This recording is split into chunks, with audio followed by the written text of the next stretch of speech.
Rus elitasının əksəriyyəti Putinin müharibəni Trampın təklif etdiyi şərtlərlə dayandırmasından və əvvəlcə atəşkəs təklifini qəbul etməsindən məmnun olardı. Bu barədə Rus sosioloqu, müxalifətçi və siyasi mühacir Igor Eydman yazır. Müharibəni Trampın şərtləri ilə dayandırmaq Putinin Rusiyası, rejim və oliqarxiya üçün ideal seçim olardı. Müharibəni nəhayət bitirmək, qazancı təmin etmək və fəlakətli macəradan çıxmaq. Onlar həmçinin Putinə qarşı çıxmağa hazırdılar. Trump onlara təkcə bu çuxurdan çıxmaq deyil, həm də müvəqqəti işğal olunmuş ərazilər şəklində qazanc əldə etmək şansı verdi. Lakin dəli Putin bu şansdan Trump şəklində başına düşən bulğurdan istifadə etmək istəmir. O, Ukraynanı tamamilə məğlub edənə qədər vuruşacaq. O, nəinki keçmiş SSR ərazisində, həm də bütün Sovet təsir zonasında hökmranlıq etmək istəyir. Bu məqsəd əlçatmazdır və böyük bir Avropa müharibəsinə yol açır, lakin paranoik dayana bilməz. Lakin Rusiya elitasının əksəriyyətinə bütün bu imperiya cəfəngiyyatı lazım deyil. Onlar super zənginlərin kiçik dünyasında rahat həyata öyrəşiblər. Onlar üçün sərhədlər və məhdudiyyətlər yoxdur. Onlar Rusiyada qazanmağa, qərbdə isə xərcləməyə və investisiya qoymağa, müalicə almağa və tətil keçirməyə, uşaqlarını oxutmağa və mahiyyətcə ikinci bir real həyat yaşamağa davam etmək istəyirlər. Onlar müharibə və sanksiyalarla əlaqəli daimi stressdən çox yorulublar. O deyib.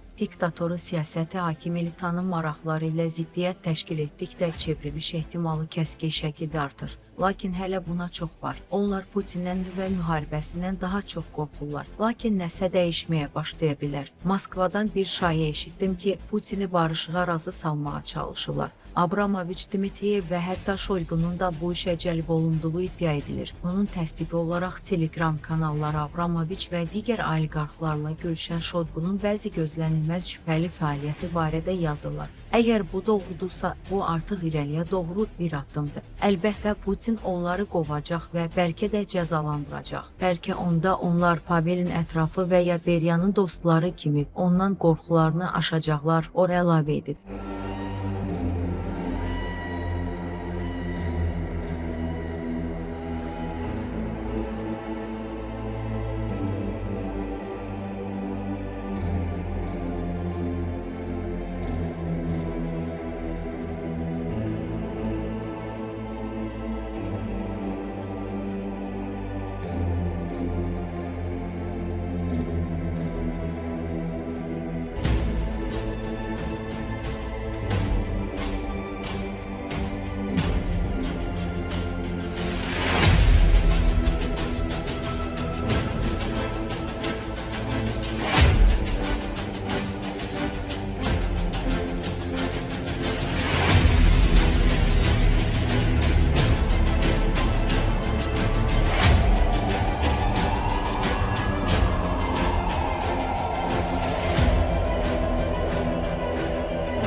Ukrayna ordusunda xarici vətəndaşların nəzərə çarpacaq dərəcədə artması xarici könüllülərin cəlb edilməsində irəliləyişə işarə edir. Bu barədə Telegramda zabit bloqunu idarə edən Ukrayna Müdafiə Qüvvələrinin baş leytenantı Alex Çağırış nişanlı şəxs məlumat verib və xaricilərin cəlb edilməsini müəyyən şəkildə yaxşılaşdırıblar ya da sadəcə başqa cəlb etmə üsulları tətbiq ediblər. Lakin etiraf etmək istəyirəm ki, müəyyən bir nəticə var. Bu, Ukrayna Müdafiə Qüvvələrinin bir neçə briqadasında xarici vətəndaşlardan ibarət struktur bölmələrin sayının artması. Bu, həqiqətən də məmnun etməyə bilməz. Lakin bütün bunlar hələ 2022-ci ildə edilməli idi və təsir açıq desək o zaman daha böyük olardı, o yazıb. Eyni zamanda zabit qeyd edir ki, xarici könüllülərin cəlb edilməsi kontekstində hələ görüləsi işlər var. Xüsusilə o icazə verilən hədlər daxilində tam hüquqlu reklam kampaniyasına başlamağı və bunun üçün işə qəbul mərkəzi mərkəzləri yaratmağı zəruri hesab edir. Hərbçi qeyd edib ki, Ukrayna Silahlı Qüvvələrində xidmət etmək istəyən xaricilər üçün orduya yolu mümkün qədər sadələşdirməlidir və müvafiq olaraq müəyyən sosial təminatlar Ukrayna ərazisində güzəştlər və digər ödənişlər olmalıdır. Çünki 2022-ci ildən bəzi uşaqlar TİSAdan olan yazıq uşaqlardan daha çox layiq olsalar da, hələ də Ukrayna vətəndaşlığını ala bilmirlər, zabit əlavə edib. Medianın yazdığı kimi, Ukrayna Silahlı Qüvvələrinin tərkibində Avropanı Rusiya işğalından müdafiə etmək istəyən xarici vətəndaşlardan ibarət tam bölmələr var. Bu kontekstdə ən məşhurları Gürcü, Belarus, Çeçen və Rus bölmələridir. Lakin bir çox digər ölkələrin vətəndaşları da Ukrayna üçün döyüşürlər, təkcə Avropa ölkələrindən deyil, hətta yer kürəsinin digər tərəfindən də. Məsələn, 2-ci beynəlxalq regionun tərkibində Ukraynanı müdafiə edən bir çox Kolumbiyalı var. Bunu onun komandiri mayor Aleksandr Yakimoviç Ramanski radioya verdiyi müsahibədə bildirib. O, bu insanların Ukraynada döyüşmək üçün motivasiyanı haradan aldıqlarını izah edib.